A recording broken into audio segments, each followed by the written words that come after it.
Today is May 19th, 2023. Welcome to Native Calgarian. Oki, Naganago, Meko Che Chestakom Aki, or Dekots Nagotine Siku. Hi, my name is Red Thunderwoman. My married English name is Michelle Robinson, and I use she and her pronouns.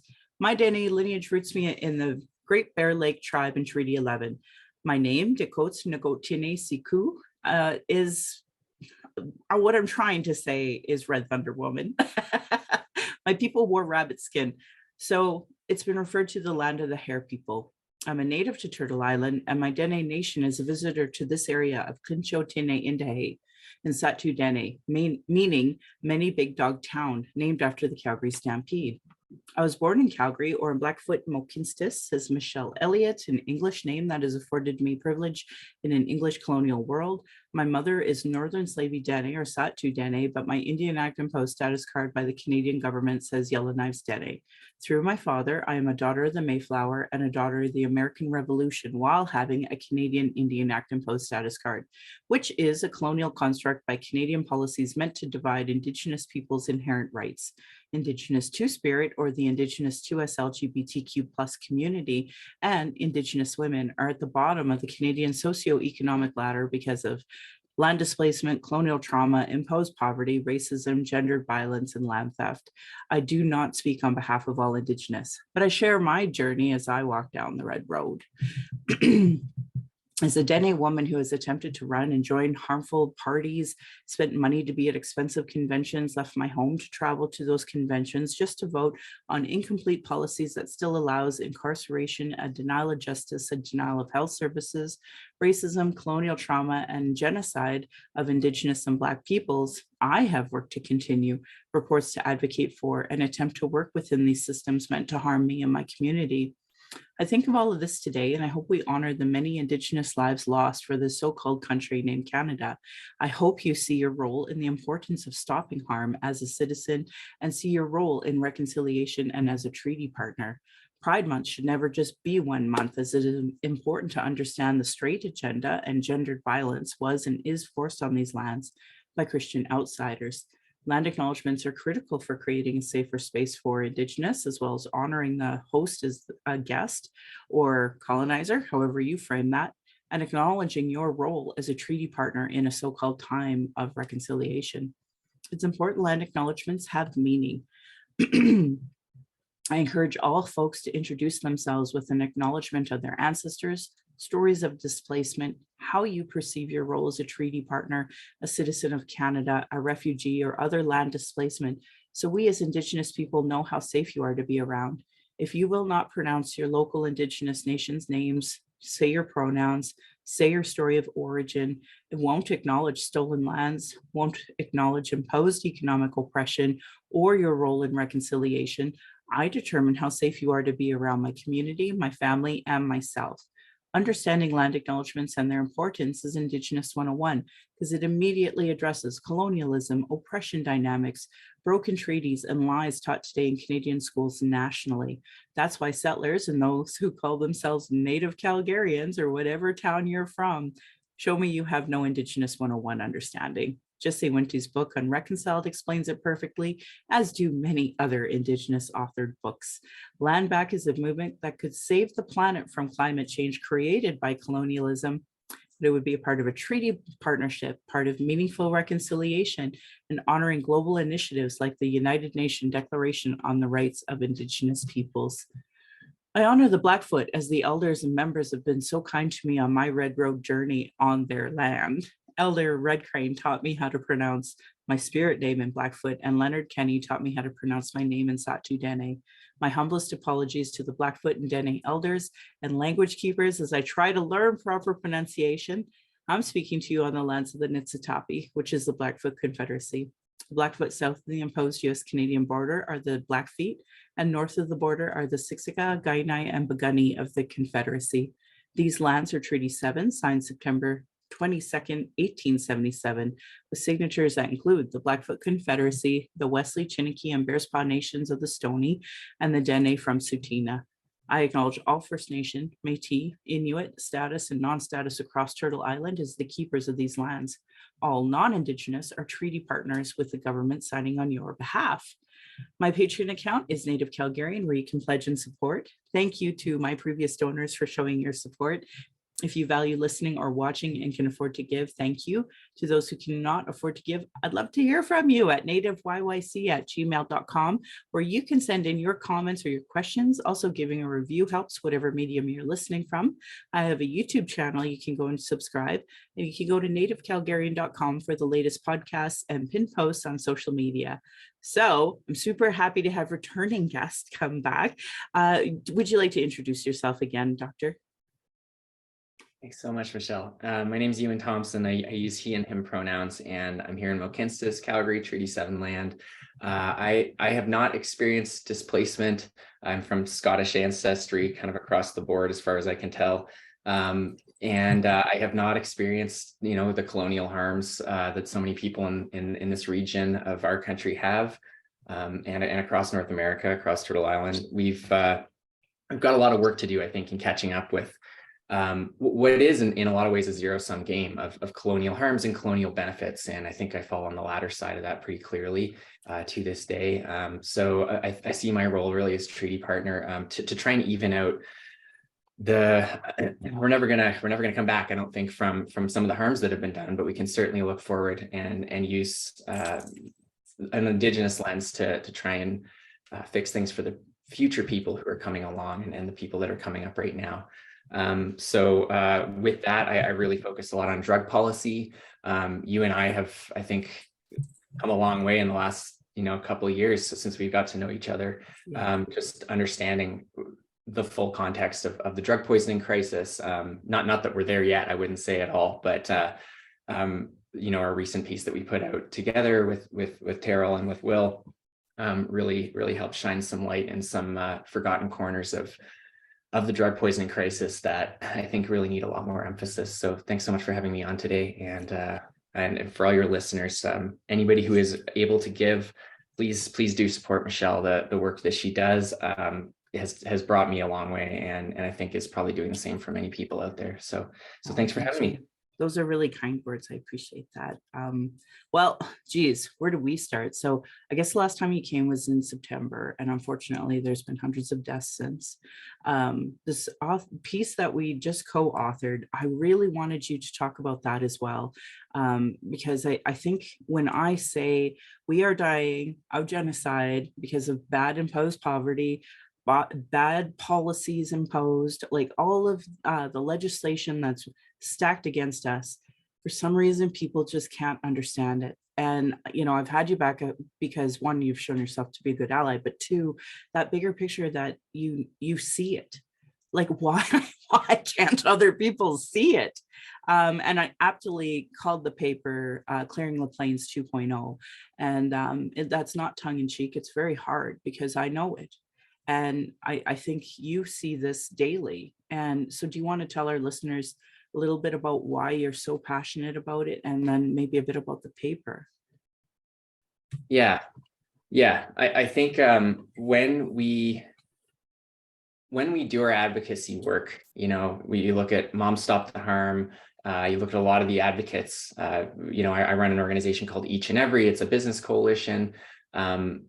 These are largely settler dominated organizations, and a lot of the time when we stand shoulder to shoulder with others in these fights, we are surrounded by other settlers. And something that I think all of us recognized a while back was the need for us to reposition ourselves within this crisis, knowing the statistics. We've all seen the statistics now within the advocacy world of Indigenous people, First Nations people is the statistic in Alberta, are at 7 times higher risk than non-First Nations people of opioid poisoning death. When you start to dig through these sorts of statistics, you start to understand the degree to which these are not entirely settler problems. In fact, they're not even proportionately settler problems. These are vastly disproportionately Indigenous problems and crises. And I think there's a point at which we have to stop calling them crises because they start to look intentional. We have a long history in this country of using different mechanisms like family separation through child services or Indigenous or Indian residential schools, or the 60 Scoop, so on, of separating Indigenous families and creating downstream harms that may not be apparent right away, but they certainly show up in the statistics later. And right now, we've got the benefit of having some of those statistics in hand within the context of the drug poisoning crisis, the overdose crisis, and it's time to act on behalf of those statistics, because not everybody's going to understand right away when they hear it, but those people who do, I think, have responsibility to make sure that they are advocating in a way that respects the dynamic that's at play here, that a lot of the losses that we're suffering among settler communities are really just collateral damage as a result of these mechanisms, these levers that are being pulled by all levels of government in order to continually displace and disrupt Indigenous communities in our towns, our cities, and even our rural regions. Yeah, and it's national. This is a national issue. And when I say these things, it is a national problem. So, here you have Indian residential schools upsetting the entire culture, language.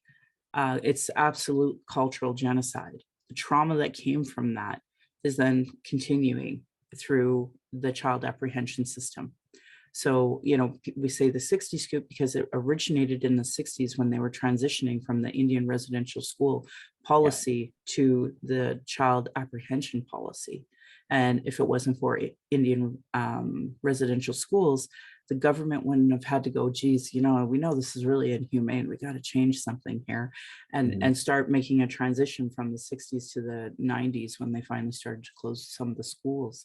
So, for folks who see the people that are on the streets, they have a real propaganda machine from the time that they're born to say natives are worse, natives are this, natives are this, natives are this. And we feel it. I grew up basically being told I was inferior my entire life. And ironically, for folks who are willing to go down the propaganda machine and unpack it and unlearn it, the irony is our people are surviving genocide that's been imposed by settlers. And it continues, starting with the Indian Act, starting with the pass system, clearing the plains. That your paper was intentionally named Clearing the Plains 2.0, because for folks who have read the book Clearing the Plains, it was a violent, colonial, systemic land theft of pushing us onto these itty bitty reserves in some places we've never even been.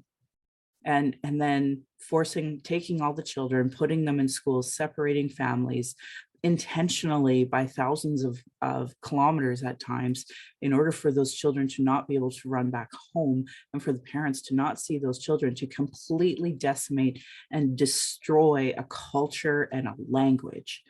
And the parents that were left behind were broken that the children were taken, because we actually value our children as opposed to the settler community that's like, whatever, throw them in daycares and in schools. And, the time I got, here's an iPad, blah, blah, blah, blah, blah, just like really dismissive. Children should be seen, not heard. I was told that growing up, like these are things that are awful. And whereas with Indigenous people, we value and cherish our children. We see that we were lucky enough to be chosen by them and to raise them until they're ready to be adults themselves.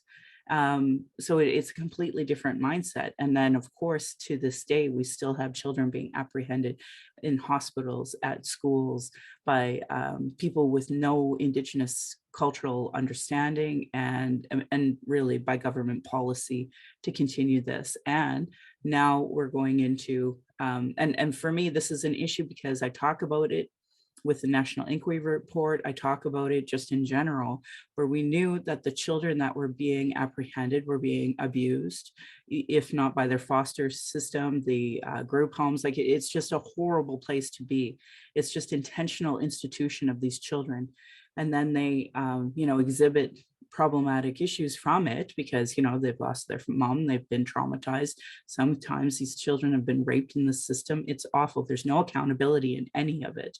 So then when children start going towards drugs or alcohol, people are like, oh, those damn dirty Indians, because they're fucking racist, as opposed to just learning that literally the apprehension policy is causing the trauma that's causing the addiction, not to mention the loss of identity, the loss of culture, and the loss of family. And then I end up doing a vigil for somebody who is lost in this ridiculous policy. And for people who can't comprehend that, like, one, it's either willful, or two, it's that I don't want to take responsibility for my government's actions, right? So that's why I talk about voting all the time, but people don't understand the correlation because they just don't even care. And that apathy transitions into genocide against our people in modern day terms.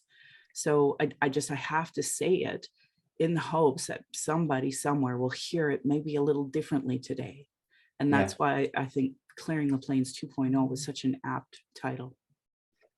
Yeah, and there certainly are people hearing it. There's 1,500 sets of eyes on that piece already. From a Substack post. So there's a lot of people taking an interest in this, which is good to see. I think a lot of people need to see it, and I hope more than anything that Indigenous communities and individuals can get a hold of this and hopefully put some meaning to the feelings they have around this, because I think right now the only explanation that is given by our governments is quote unquote addiction and mental health, which individualizes a systemic problem. This is a drug poisoning crisis. This is about a toxic drug supply. That's why people are dying right now. Addiction didn't just start skyrocketing in 2014 at a moment that coincidentally also happened at the same time as the fentanyl arriving in Alberta. It was about drug supply contamination, and it continues to be about drug supply contamination. And we're seeing wave after wave of this, with benzodiazepines infecting the drug supply, and then and now xylazine. And we're at a point now where carrying naloxone might not even be enough to reverse an overdose if somebody's knocked out from a heavy benzo or xylazine poisoning. So it's just important to understand that, I think, for all communities, that we're not in a situation where this is limited to like Indigenous people who, that old trope, like can't handle their booze, or whatever. That's been around since 1884 when we brought in the second, another amendment to the Indian Act to effectively legislate prohibition on reserves for alcohol. So it's kind of really Canada's first drug prohibition policy. I wanted to just touch on one thing that a common thread that you were pulling on there through a lot of what you just said, and it's the continuation. There's this unbroken pattern, really, of genocide through Canada's history. It started, like you said, in the early days of land occupation, and then Canada trying to figure out how it was going to kind of legislate peacefully people into reserves and people and corral them and supervise them, surveil them under those conditions, and eventually incarcerate them for various reasons. But it continued. It didn't stop. When Indian residential schools were starting to fall out of fashion, it was child apprehension. And when child apprehension got kind of flagged as well, not that that's decreased at all. We have more Indigenous kids in childcare now than we ever have before, at this moment, after all we know. But we're always looking for different ways to sort of disrupt the communities. So it is an unbroken pattern through our history, and the drug poisoning crisis, our inaction around it, our inaction on regulating the drug supply and making it more manageable for people who maybe need to use drugs at this point in their lives for various reasons. Our inaction on that is not different, really, in a lot of ways from the legislation of child apprehension and Indian residential schools, because we've already got the legislation of drug prohibition. So through drug prohibition, we have legislated Indigenous genocide. Yeah, 100%. I'm really glad you brought up the kind of the surveillance and incarceration, because it started with putting us on reserves and having an Indian agent determine every move we make. Same with the priests and nuns at these Christian-run Indian residential schools. Foster care, social workers policing us, and police for that matter, and police back in Indian residential school and putting us on reserves. And then now today, we just go straight into the prison system. So that we've never stopped incarcerating Indigenous people in some way, some capacity, some shape or form. And I think that's really important, because I talk about the constant surveillance of us, but I don't think settlers still get it. And like, obviously, the very conservative folks will never get it, because they think they're the most oppressed demographic. And, the progressives that claim to care about this issue still won't do anti-racism training, still won't do Indigenous education. So I find a lot of progressives come in with a lot of white savior syndrome. But when I met you, I didn't feel that from you. I felt like you're just like in solidarity and arms and meeting people where they're at, which is more of a trauma-informed way of dealing with it. And I have seen many of the folks in harm reduction still not get what being trauma informed is. And despite the fact, like, even with settlers, we're talking about, a disproportionate amount of LGBTQ2 plus that have been rejected from their homes because of their stupid Christian parents. It's a constant trauma.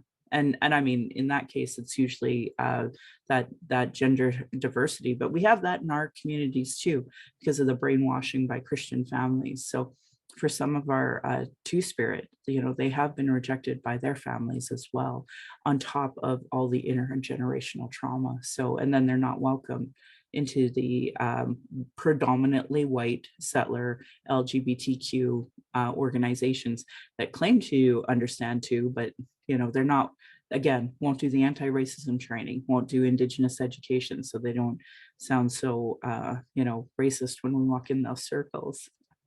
Yeah. Yeah. Yeah. Thank you for that. I think that the reason that I'm able to take the stance that I can with a lot of this is that I can stand outside of the institutions a little bit more than some people who are absorbed by them. I think our institutions, including harm reduction now, do a really good job of silencing people. I think that when, if we look at this from a really top level of like looking down from the government, the government has this long unbroken history of Indigenous genocide. Okay, we can all agree on that. That's obvious by now, except, to Danielle Smith and other residential school deniers. But like for most of us, that should be really obvious. So if you're the government, like a lot of your mechanisms are geared towards maintaining that pattern, right? Because land occupation is critical for industrial exploitation and extractive capitalism. So we need to maintain that land occupation. The idea of land back is so antithetical to the project of Canada. And so our institutions that are funded by government are inherently going to be co-opting the sorts of measures that I think that really take root in radical thinking. Harm reduction was developed originally in response to HIV/AIDS, right? By some very feisty activists in the 1980s, ACT UP and so on, and their counterparts across North America. And these people were not afraid of anything because they didn't have anything to lose. They were already losing so much. Yeah. And I think that exists today within a lot of sort of more radical harm reduction activism. You're seeing people handing out heroin, and fentanyl and all that stuff to people who, after testing it and knowing that it's safe for those people who are going to take it anyway. That's a radical act. That's something that can land you in jail for a long time. Yeah. Setting up illegal overdose prevention sites, setting up like these are doing drug testing under the radar. Those sorts of things are community protection acts that that really fly in the face, I think, of the institutionalization that a lot of harm reduction measures have now been sort of co-opted by. So It's something that I think a lot of us should hold on to as long as we can, and keep a foot outside of the institutions as much as you can, if it's available to you, and if it's not, then you're working within a system. Don't be absorbed by that system. Do your best to resist that, because it's working to silence you ultimately. So I think that's something I've definitely observed.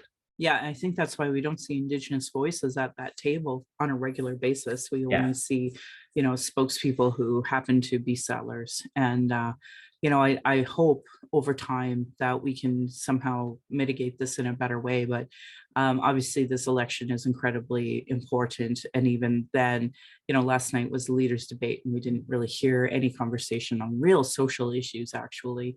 And again, I was saying before we recorded that, if you're a pro NDPer or if you're a pro UCPer on Twitter, you won, right? So that makes it really hard, because it's like, then, the issue's lost 100%. Mhm. And that sucks, because it was just more of a, throwing bombs at each other. Who has the best mic drop? Who has the best talking point? How is this going to market into our emails, our donation boxes, blah, blah, blah, blah, blah. And that was depressing. So I did vote, though. I see vote in our last episode with Simon Jamal. I talked about voting as harm reduction. Was lucky enough to have one speaker kind of say the same thing and talk about Indigenous voting. So if you are Indigenous, I pray, I hope that you go to advanced polls. I already did a special ballot, because this is harm reduction, right? And having an Indian residential school denier as our premier is not going to help us get through any of this. So to me, that's like the first thing. And we have lots of solutions. And and I should also, I wanted to talk about Terrell and Will, who were contributors to this paper as well, because I watched that video that Will had done that's embedded.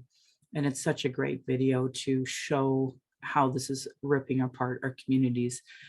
When I open my Facebook every single day, I have a broken heart emotion, or a broken heart and flowers, and I just give that over and over and over and over, because of how often people are dying in our communities right now, and the fact that settlers can't see that, like, I can't understand it. Yeah, I think it's been very effectively removed from the line of sight of a lot of settler communities. And I think if the average person in Alberta could see what's going on in most Indigenous communities in this province, it would give them pause around how we're addressing drug toxicity in particular, but all of these other mechanisms. I wanted to bring up the Cedar Project and the sort of academic work now that's being done, led by Indigenous folks. This is in BC, but it should be really widespread. Yeah. And the findings, I think, are probably universal, at least across Western Canada, with these sort of shared histories of really high concentrations of Indian residential schools and the 60 Scoop and everything. The Cedar Project is a really cool initiative. It's been going for some time now, a couple decades, I think. And some of the studies they put out, they really started with a cohort, two cohorts of young people in Prince George and in Vancouver, young Indigenous folks, and followed them through their experiences over long periods, and asked all kinds of questions about these young folks. For women, like what's the rate of suicide attempts after being separated from their kids, for example. What's the rate of HIV or Hep C acquisition among urban Indigenous drug users? How often are these people dying, and from what causes? Just really kind of simple questions that trace their way back to the traumas, the ACEs, the adverse childhood experiences, and all these ongoing systemic inequities that exist, healthcare access and so on,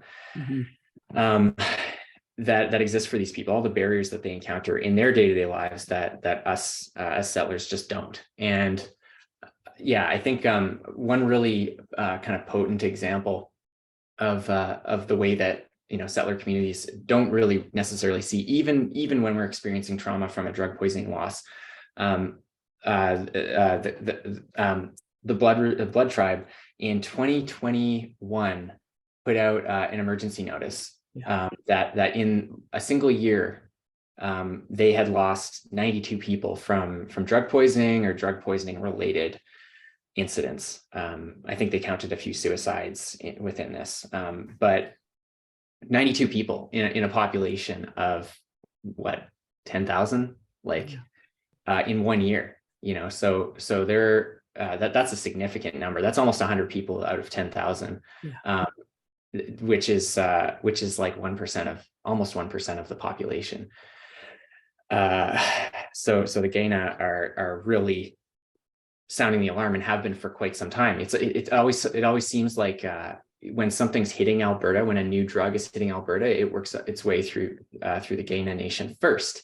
Yeah.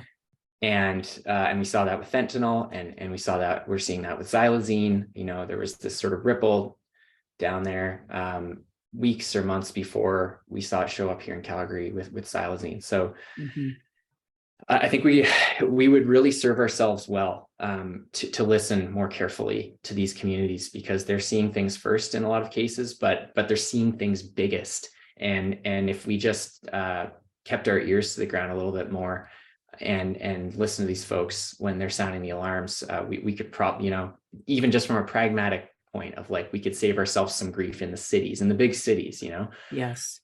Then, but again, you come back to the idea that maybe this is all kind of by design, that our inaction is by design, then it all kind of makes sense why we're not doing that. So and horrifying. I hope it's horrifying to people to realize that this is so intentional. So we should probably give a shout out to Dr. Esther Tailfeathers for the amazing work she does down south. And of course, I think, like you said, she's a siren for Alberta, and really tells us the truth. And I really felt bad in the 2019 election when she was going to run for the NDP, but she just, because of the drug poisoning issue that was happening, she just felt like, if I leave, this is not going to help my community. So she didn't.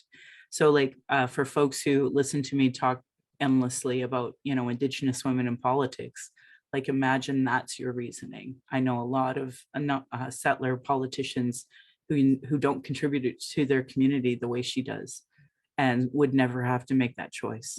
And couldn't run for politics because she was too busy responding to overdoses in parking lots. Yes. She can you imagine a province led by somebody like her? That's a world that I think we should all want to live in. 100%.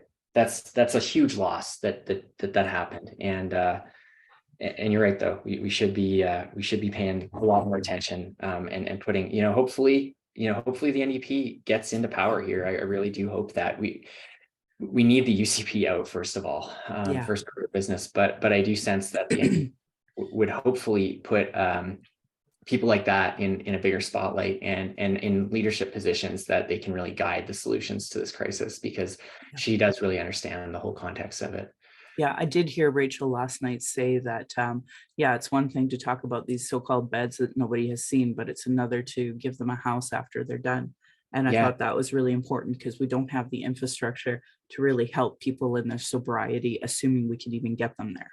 Right. Yeah. So, and then with Danielle Smith's colonial, policing approach, it will just shove people in there. Like, and that is so hypocritical. Like, I can't understand how the people who would happily, be found in violations of ethics for siding with people literally planning to kill RCMP for so-called freedoms. They'll do that. They'll side with that, but be like, no, throw those natives in jails. And that's why they want to do it, because truthfully, even so-called progressives will be like, oh my God, I'm so afraid to be on the C train now. And they won't take public transit, but they don't see their role in contributing to all of this, right? So calling the police is such a, still a standard go-to here, and it sucks. Yeah, and there's something else there too, that actually I wanted to come back to from something earlier that you said around this sort of our incarceration patterns.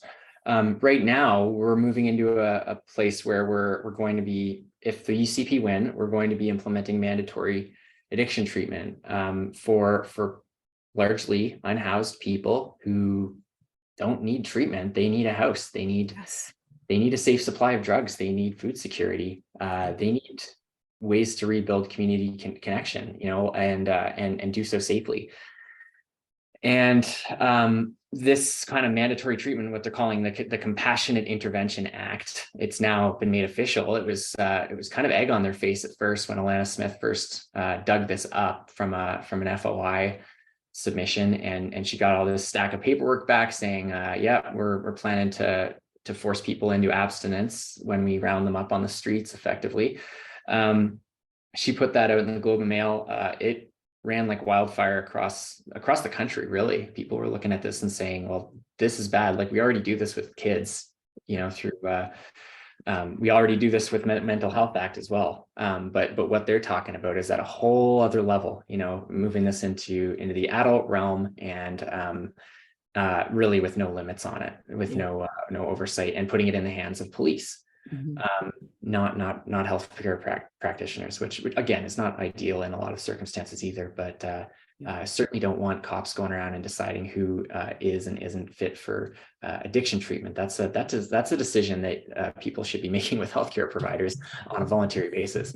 And I think it's really important to bring up two books. Yeah. So I have this An Act of Genocide by Karen Stoti.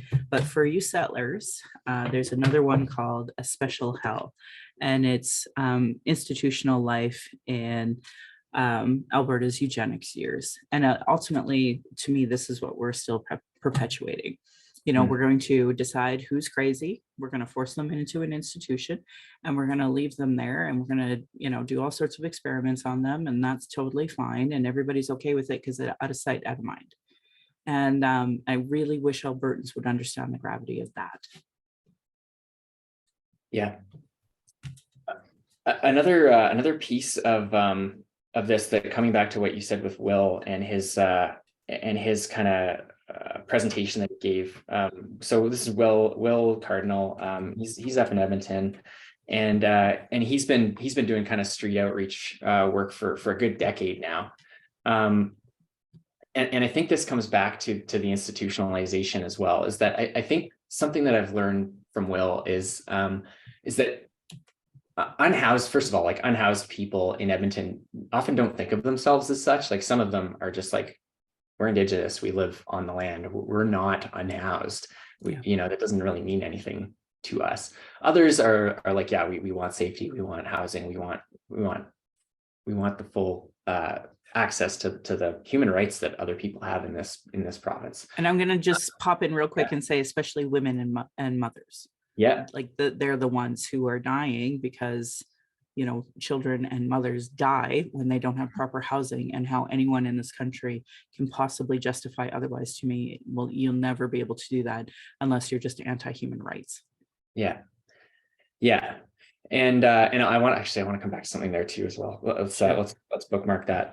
Sure. Something. So what Will tells you is like, he's visibly Indigenous guy walking around Chinatown and other parts of Edmonton, like really within that region of Chinatown, kind of northeast of downtown. And he says he never feels safe anywhere in Edmonton, never feels safer than he does there. And this is a neighborhood that people always flag as the grimy, kind of rough edge neighborhood that you don't want to visit at night, kind of thing. But Will, 10 years of street outreach down there, he knows the community knows him, he's trusted, they trust, all that. He's safe there, and yet, I mean, in a way, it that neighborhood itself kind of represents its own form of institutionalization. We look at like the hockey arena that went in. Mm-hmm. That pushed people, that physically pushed people out of a space they were occupying, and moved them into a more increasingly confined, almost institution of houselessness in Boyle-McCauley. People scattered to some different parts, up to Alberta Ave and so on, and into downtown and whatever. But that was their area, and now that land is again being kind of occupied, resettled, as an academic group put it recently. Sure. It's been resettled by Daryl Cates, and And so I think that the institutionalization of people goes beyond incarceration and mandatory treatment and these other carceral methods. Like the carceral methods really extend to the way that we treat land in our cities and towns and push people and box them into spaces. Downtown east side of Vancouver, for example. If you're from downtown east side, you're an unhoused person down there and you set foot in Kitsilano, the air raid siren goes off, you know. That's I think a really that's something I've learned from Will in a lot of different ways and different encounters I've had with him. Well, I can tell you, when they were developing around Stampede and that whole area, originally the Victoria Park had a lot of folks that was actually considered as well as Inglewood. Then they did a whole bunch of gentrification to both Inglewood and Victoria Park, and folks were really pushed to Forest Lawn. And you know, the BRZ worked really hard to, like, they're pretty pro police, bottom line, right? Pro business, pro police. So our folks are always kind of trying to hide. And of course, what happens because of that? We have a whole bunch of Indigenous sex workers that have been abused by this fellow just outside of town, which we all knew this was happening. But nobody would listen. Nobody cared. Nobody would, you know, do the work to find out more, but at least now it's being said. So that gentrification of areas has always caused more displacement. And then bring in the pandemic, and you know, none of the white collared folks are getting on the C trains to go downtown. Obviously, it made sense for our folks to move to these places, but also, as you know, for a harm reduction reason, that there was a higher chance that if they did overdose, that there would be somebody who would come by, as opposed to hiding in a corner of a community that they might not be as harassed by police with. Yeah, that idea of kind of being scuttled off into like dark corners of the cities, into back alleys, and then kind of hoping to reclaim some space for yourself, some safe space, maybe underneath a like a video camera, a CCTV that somebody is monitoring from Calgary Transit, so that if you do overdose and you go immobile for half an hour, that somebody's going to show up and save your life. That's very sensible. And not only that, but communities move together. It's not like unhoused people don't have community and community connection. They are communities. They exist in community, and you know, they're going to congregate together in places where they feel safe. So we need to open our hearts a little bit to that. I think you know, even if it takes some getting used to, I think that we need to treat our public spaces as public spaces, and stop with this idea that only kind of settlers with the ability to pay for things belong in them. On that front as well, kind of like tying back to the issue of women feeling safe and seeking housing and stuff. There was this recent, actually it was a Vancouver Sun article, really powerful piece that talked about how Indigenous women in BC are 11 times more likely to die of drug poisoning than non-Indigenous women. And one of the reasons they cited for that was that Indigenous women often don't feel safe going into overdose prevention sites, because they're open for everybody. And so if you're somebody who doesn't feel safe around certain men, or for various reasons, you need to have your own space that excludes the people that you feel unsafe around, then you just won't use them, and as a result, they're just not accessing the services at the same level that other people are, and it's causing a massive increase, disproportionate increase in death rate that's already very high among Indigenous people, but particularly now for women. And this all, you know, it ties back to some of the Cedar Project work.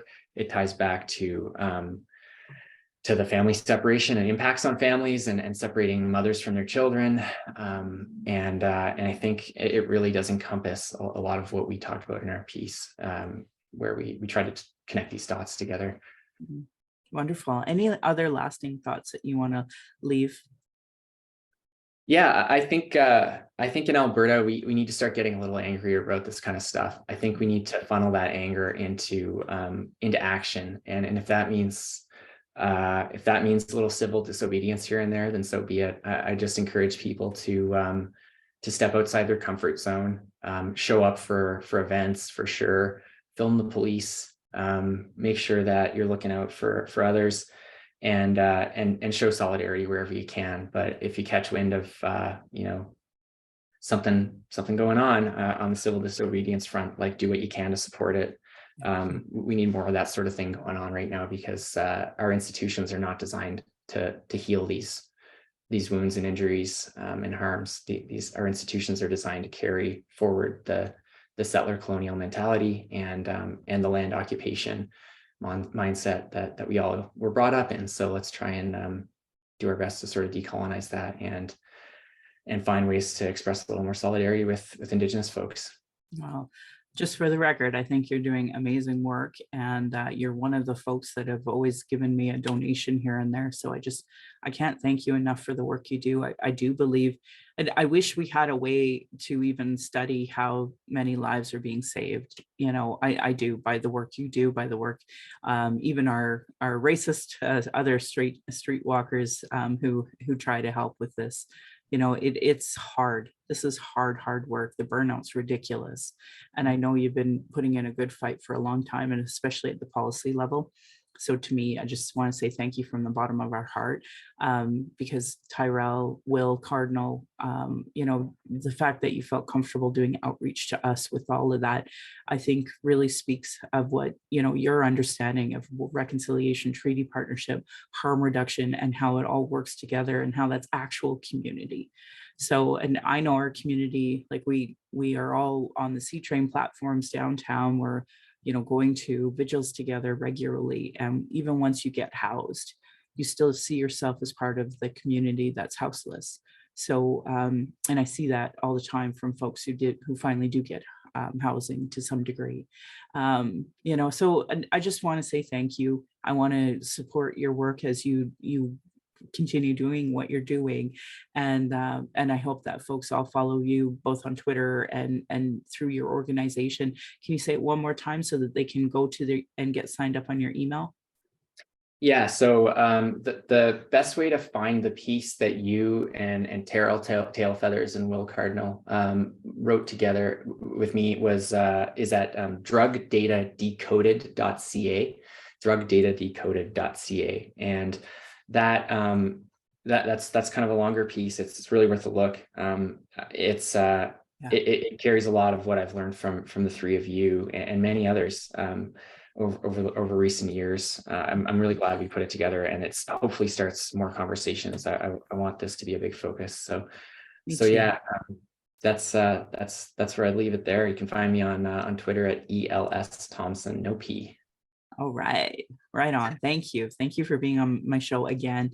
And know you are welcome back anytime, depending on what comes up next for all of us. So for folks who are part of my book club, our next book is June 12th, Five Little Indians by Michelle Good. And while it is fiction, it's a pretty real portrayal of what it's like after Indian residential school and dealing with complex post-traumatic stress disorder and addiction and all sorts of issues that come along with all of the traumas that come with Indian residential school and settler Canadians being okay with these type of policies. July, we're finishing up the MMIW report. August, our Voice of Fire by Brandy Morin. And then we're going to do in September the Pathways to Justice from the Government of Alberta, 113 Pathways to Justice recommendations by Alberta's Joint Working Group on Missing and Murdered Indigenous Women, Girls, and Two-Spirit. And I pray that whoever your MLA is, that you're asking them about this report. Cree lawyer Harold Johnston's book of Peace and Order, The Case for Indigenous Justice, is in October.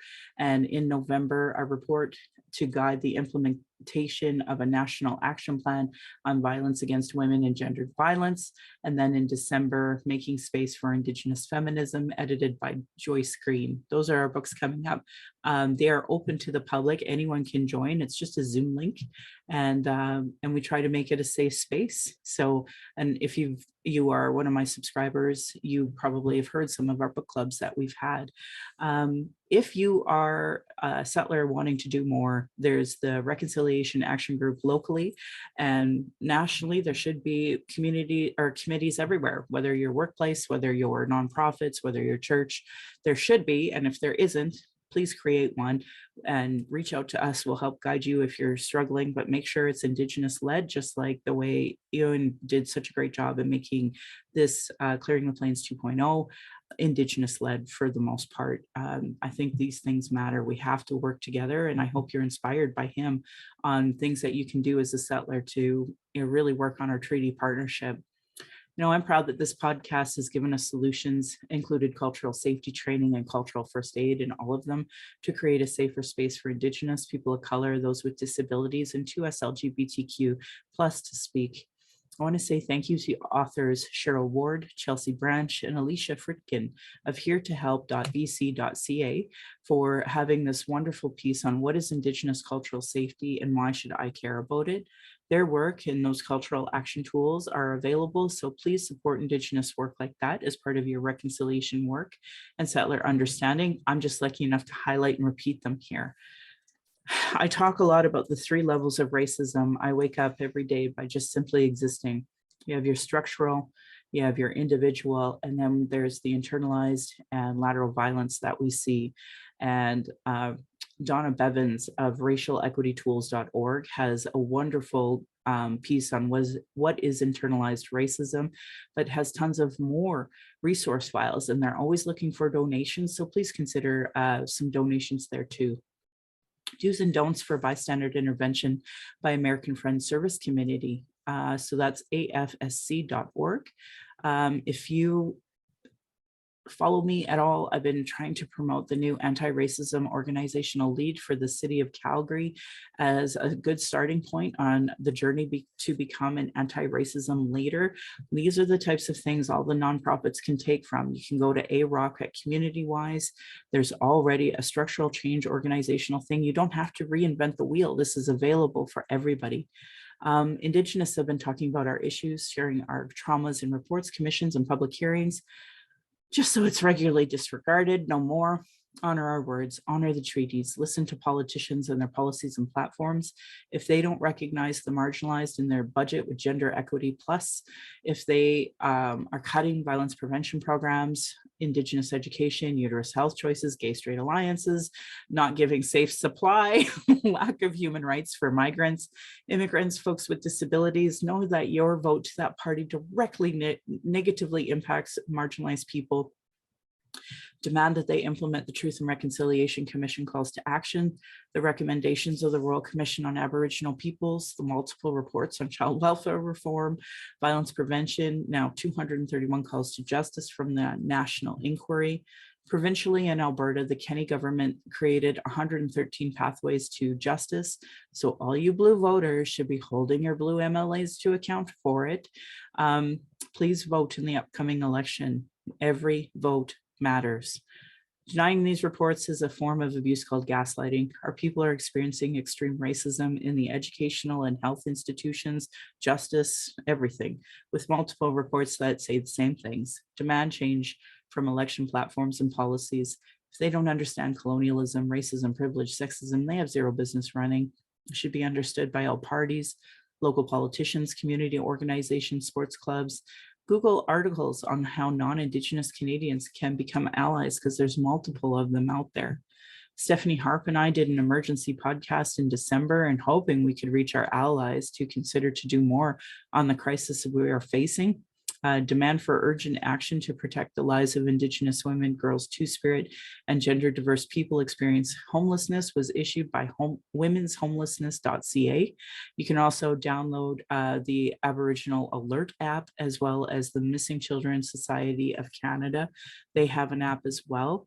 Obviously, Euan and I are just talking solely on the issue of drug poisoning that's happening. There are a few resources available. So for folks who are using, please don't use alone. If you are using alone, just like In domestic violence, intimate partner violence, you make a safety plan. Try to make a safety plan for how you're going to handle the substances that you might be ingesting. Usually by being with somebody, you have somebody who is able to help you in case you do overdose. There is a national overdose response service at 888-688-NORS for support. And there's a Brave Indoors app. Do you want to pipe in here at all and talk about how ineffective they are? Because I would love that. Well, we just don't have data. NORS is good. I know people that use NORS. Doors we didn't really need in the first place, it seems like, because other apps that do the same thing already existed, but it does funnel data into the Alberta government's hands, which right now is probably not the best thing for your health. So I would say stick with, Brave is good. What's the other one? Lifeguard. And for the phone line, it's NORS for sure. So I think those are all good services. They're not going to end the drug poisoning crisis, but they can do a little bit to help you in there. So, and maybe in time, like you were saying, if we get a different government, maybe that data will matter. We'll see. So thank you for that. If you're experiencing emotional distress after anything we talked about today and your First Nation, you can call the First Nation and Inuit Hope for Wellness helpline at 855-242-3310. It's open 24 hours a day, 7 days a week. You can go to their website, hopeforwellness.ca, and they have a little text option if that's more convenient. If more related to missing and murdered Indigenous women, girls, and Two-Spirit, you can call 844-413-6649. And if you are non-Indigenous, you can call the distress center lines, usually a functioning 211, or 833-456-4566, or you can actually text at 45645. And if you prefer, crisisservicecanada.ca for more information. Indian Residential School Survivors and Family Hotline is 866-925-4419. Kids Help Phone 1-800-668-6868. I used that as a teenager. Native Youth Crisis Hotline 1-877-209-1266. The following are 2S LGBTQ2+ crisis supports. They are available in most areas across Canada. This will, just one sec, I'm have something going on here. Sorry, I'm just going to repeat that part. My brother was yelling at the dog here. So Native Youth Crisis Hotline 877-209-1266. The following are 2S LGBTQ2+ crisis supports that are available in most areas across Canada. These will give you nationwide options on who you can call, websites you can visit, videos you can watch if you need to talk to or are in crisis yourself. So you can go to lifevoice.ca. They have tons of crisis supports specifically for 2S LGBTQ. The Trans Lifeline 877-330-6366, and the Trevor Project for Youth 866-844-7386. And I'll just say we just had the International Day Against Homophobia, Transphobia, and Biphobia. And I just want to remind anyone who is under that umbrella that you matter and that we appreciate you. We love you. It will get better. And I'm sorry that people are still standing by and doing nothing on this issue. My husband and I regularly listen to what is happening in Germany and Austria, and they have really strong hate crimes there. And I hope one day people here will start seeing the need to have more enforceable hate crimes because we need them here. Violence is my everyday reality. Every Indigenous generation has faced it. This is self-care, how I take my power back. This is why I started the podcast, just to speak freely, without interruption, without tone police, without leadership shaming, without gaslighting questions, as many people don't want to hear Indigenous opinion, but sure want to tell us theirs by people who know nothing about Indigenous, colonialism, the constant surveillance of our people, our protests, our vigil, and our rights. I and many others share info on microaggressions. It is simply unacceptable to say them anymore. Learn about being trauma informed. People like me are dealing with internalized racism, gatekeeping, folks who survive off the status quo, and then others who are so in their trauma, they deplete the personal resources and stop people from doing work. Internal and external racism is an everyday reality for me, Indigenous people, folks with disabilities, QT BIPOC, and more. Masicho to my ancestors. To my granny now in heaven, my mom, what strength looks like through your example. I want to thank my dad for teaching me to be strong and blunt, and my stepmom for teaching me what a proud culture is through her Austrian family and roots, and teaching me to be a proud Calgarian. It is through her I'm a second generation. Thank you to my husband Darcy, who, he's produced and edited this show, but he's my husband, my childhood friend, father of our child, and been my support down the red road. He has witnessed decades of racism and sexism. And to our child, Thunderpipe Necklace Woman, we are blessed to learn from you daily. We are so honored you chose us. You give me daily accountability to be a better and stronger person. I hope my daughter and my family will be proud in the future of us trying to discuss these present day issues in a way that they can understand. My Patreon account is Native Calgarian, where you can pledge and support. Thank you to previous donors for showing your support. If you value listening or watching and can afford to give, thank you. I'd love to hear from you at nativeyyc@gmail.com, where you can send in your comments or your questions. I also have a YouTube channel that you can go and subscribe. And yeah, it'd be great to get some donations. What can I say? I want to end by giving side eye to those Calgary rabbits. You're lucky I'm not your dish. And my beautiful cousin would respond, or yet be in my dish. Thank you so much, folks, for listening. And thank you for being my guest yet again.